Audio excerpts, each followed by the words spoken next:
Assalamualaikum warahmatullahi wabarakatuh. Salam sejahtera bagi kita semua. Terima kasih karena hari ini masih diberi kesempatan untuk mempresentasikan tugas pendidikan lingkungan hidup. Kami dari kelompok 5 yang beranggotakan Getrida Margareta, Mia Intan Lestari, Nur Aziza, Rini Kartikasari, dan Viodia Tesya akan menjelaskan rumah susun cemara yang kami buat. Pengertian gelandangan. Gelandangan adalah orang yang hidup dalam keadaan yang tidak mempunyai tempat tinggal. Dengan berbagai alasan, mereka harus tinggal di kolong jembatan, taman umum, pinggir jalan, pinggir sungai, stasiun kereta api, atau berbagai fasilitas umum lainnya untuk hidup dan melanjutkan kehidupan sehari-hari. Selain tidak mempunyai tempat tinggal, mereka juga tidak mempunyai pekerjaan yang tetap dan mengembara di tempat umum sehingga hidup tidak sesuai dengan norma kehidupan yang layak dalam masyarakat.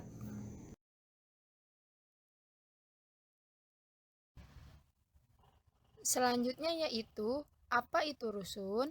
Rumah susun adalah bangunan gedung bertingkat yang dibangun dalam suatu lingkungan yang terbagi dalam bagian-bagian yang distrukturkan secara fungsional dalam arah horizontal maupun vertikal, dan merupakan satuan-satuan yang masing-masing dapat dimiliki dan digunakan secara terpisah, terutama untuk tempat hunian yang dilengkapi dengan bagian bersama, benda bersama, dan tanah bersama. Rumah susun memiliki banyak keunggulan. Salah satunya yaitu keadaan rumah yang layak huni. Walaupun fasilitas rumah susun tidak begitu lengkap, tetapi cukup untuk menjadi hunian yang layak. Keunggulan lain dari rumah susun yaitu efektivitas dan optimalisasi pemanfaatan lahan, sehingga pemanfaatan lahan yang lain dapat dilakukan lebih intensif untuk pengembangan fasilitas pelayanan maupun untuk ruang terbuka hijau. Selanjutnya yaitu di manakah lokasi untuk pembangunan rumah susun cemara? Setelah melakukan pengamatan, kelompok kami memilih kawasan Pantai Indah Kapuk untuk dijadikan lokasi rumah susun cemara.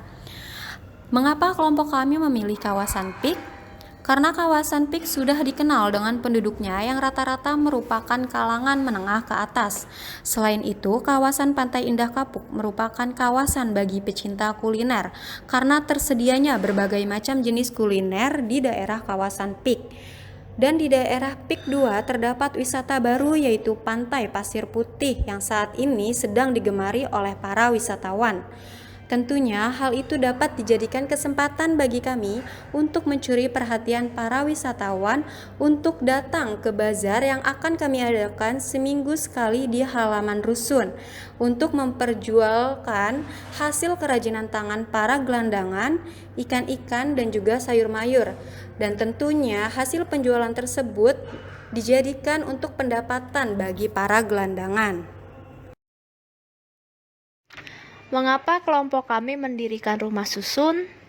Yang pertama, untuk meminimalisir banyaknya gelandangan yang mendirikan rumah singgah di pinggiran ibu kota Jakarta, seperti contohnya di pinggiran kali, sungai, yang dapat menyebabkan terjadinya banjir dan kepadatan penduduk.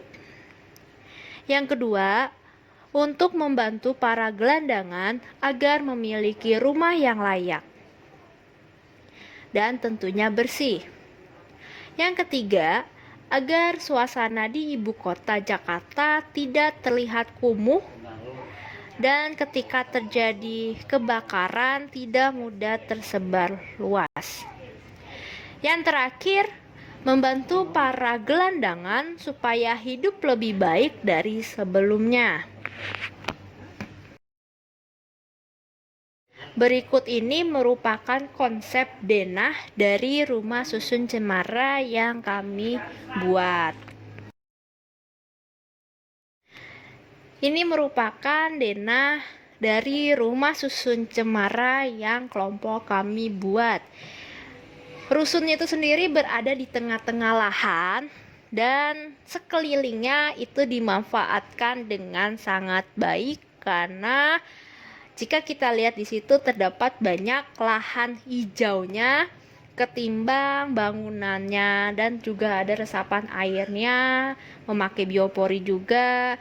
Jadi konsep rusun yang kami buat itu sangatlah mendukung akan penghijauan dan pemanfaatan lahan yang sangat baik.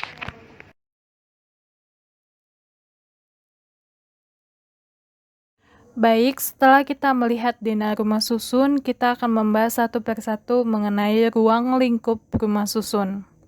Yang pertama, bangunan. Terdapat 6 lantai di rumah susun yang akan kami dirikan. Lantai dasar akan digunakan untuk administrasi, kios, ruang belajar bagi anak-anak, toilet umum, dan ruang medikal. Lantai 2 sampai dengan 6 akan dihuni oleh para gelandangan. Selanjutnya yang kedua ada tempat parkir. Dapat digunakan untuk memarkir semua kendaraan yang ingin berkunjung, seperti mobil, motor, bis, dan lain-lain. Yang ketiga, taman bermain. Difasilitasi dengan permainan seperti ayunan, perosotan, kemudi puter, jungkat-jungkit, dan lain-lain. Agar yang berkunjung ke rumah susun kami merasa senang, bahagia saat bermain di taman bermain tersebut. Yang keempat yaitu masjid. Difasilitasi dengan toilet dan tempat wudu. Masjid ini bisa digunakan mereka untuk beribadah bersama-sama ataupun untuk mengadakan acara keagamaan. Yang kelima, taman terbuka hijau. Taman terbuka hijau ini akan kami gunakan untuk menanam berbagai macam sayuran, buah-buahan, dan bunga yang nantinya hasil dari tanaman tersebut dapat dijual untuk pendapatan mereka. Pupuk yang digunakan juga menggunakan pupuk daur ulang dari hasil pengolahan sampah. Dan yang keenam, ada tempat pembuangan sampah. Disediakan 3 tempat, yaitu organik untuk sampah yang basah atau dapat terurai, non-organik untuk sampah yang tidak dapat terurai, dan limbah B3. Sampah-sampah ini akan disortir menurut jenisnya, kemudian akan diangkut oleh Dinas Kebersihan selama 2 kali dalam 1 minggu. Yang ketujuh yaitu adanya tempat pengolahan limbah daur ulang, di mana di tempat ini sampah yang dapat didaur ulang seperti botol plastik, kaleng, dan yang lainnya akan diolah untuk dijadikan barang yang memiliki nilai jual. Dan juga limbah organik akan diolah menjadi pupuk yang dapat digunakan untuk tanaman di taman terbuka hijau. Tentunya barang tersebut akan diperjualbelikan dalam bazar yang akan diselenggarakan seminggu sekali di halaman rusun. Yang kedelapan yaitu adanya daerah biopori, di mana pembuangan air limbah di rumah susun tersebut akan dialirkan ke daerah biopori, sehingga air akan tersaring dan dapat digunakan sebagai sumber air untuk tanaman di musim kemarau. Yang kesembilan, adanya kolam ikan. Disediakan kolam ikan sederhana yang berisi benih ikan lele, ikan mas, dan ikan mujair yang nantinya akan diolah oleh para gelandangan tersebut dan dapat dijual kembali. Dan yang ke-10 yaitu adanya pos keamanan. Tentunya di rumah susun Cemara ini disediakan juga untuk pos pengamanan dalam penjagaan rumah susun Cemara.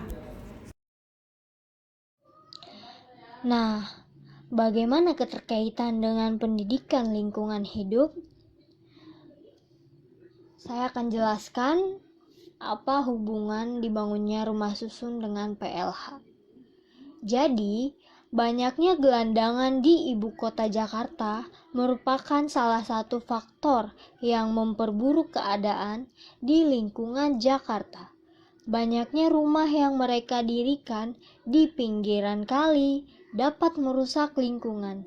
Misalnya, dapat membuat banjir, dapat mengotori sungai, dan menyebabkan berkekurangan air bersih.